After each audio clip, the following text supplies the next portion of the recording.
kaibigan, maligayang pagdating sa aking bagong explanation video. Ngayon ay sisimulan na natin ang talakayan tungkol sa sigabo. Kung nagustuhan ninyo ang video, huwag kalimutang mag-subscribe sa aming channel na Series Explained PH. Para sa mga nanonood mula sa Facebook, ang link ng aming YouTube channel ay nasa video description. I-click lamang ang link at mag-subscribe upang makatanggap ng lahat ng mga update. Maraming salamat po sa inyong suporta. Sa puntong ito, halos sumabog na ang tensyon sa pagitan ni na Mariano at Ricardo. Desperado si Mariano na mailigtas si Victor at wala na siyang ibang nakikitang paraan kundi makatakas si Victor bago pa man lumabas ang hatol.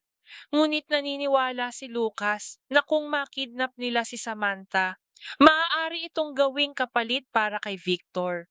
Sang-ayon si Mariano dahil hindi sapat ang pera at impluwensya upang manalo sa laban. Kaya't inutusan ni Lucas ang kanyang mga tauhan na bantayan ang bawat galaw ni Samantha at umatake sa tamang oras. Mabilis na nakalap ni Lucas ang impormasyon tungkol sa kinaroroonan ni Samantha.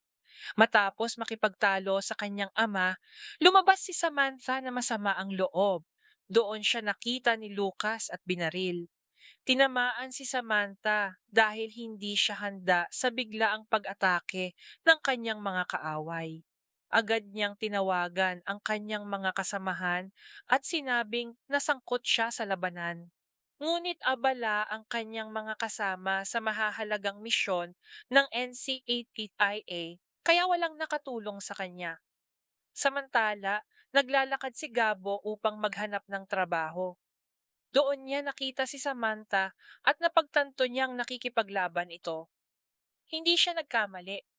Tunay ngang nakikipagsagupaan si Samantha sa mga tauhan ng Zafra. Tinulungan siya ni Gabo kahit may tama na ng bala sa balikat si Samantha.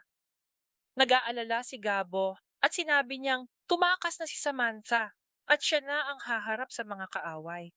Ngunit tumanggi si Samantha. Sinabi niyang sabay silang lalaban at sabay tatakas. Kahit hindi niya tiyak kung sino ang umatake, matibay ang paniniwala niyang mga tauhan iyon ng Zafra. Sa huli, nagawang hulihin ni Samantha si Victor at tiyak na gagawa ng panibagong paraan ang mga Zafra upang palayain siya. Kaya't agad na tumawag si Mariano kay Delgado at sinabi niyang nasa panganib ang buhay ni Samantha dahil nasangkot ito sa labanan at marahil ay bukas na ang kanyang libing. Lalong nagalit si Delgado nang marinig ito, lalo na't wala na sa anumang misyon si Samantha. Kaya binalaan niya si Victor na kung sasaktan ng mga Zafra si Samantha, mas mabigat pa ang kasong kakaharapin niya at hinding-hindi na siya makakalaya. Ngunit tila walang pakialam si Victor. Sa kanyang pananaw, sa huli si Delgado ang mapapahamak dahil maaaring wala na si Samantha. Sinabi pa ni Victor na nagsimula na ang libing ni Samantha, kaya dapat magdesisyon agad si Delgado tungkol sa kanyang paglaya. Dito tumampok ang pagkadesperado ni Mariano, pakana ni Lucas, laban ni Samantha, pagsagip ni Gabo, at pagwawalang bahala ni Victor na lalong nagpalala ng drama at naghahanda sa mas matinding sagupaan sa susunod na yugto. Maraming salamat sa panonood ng buong video.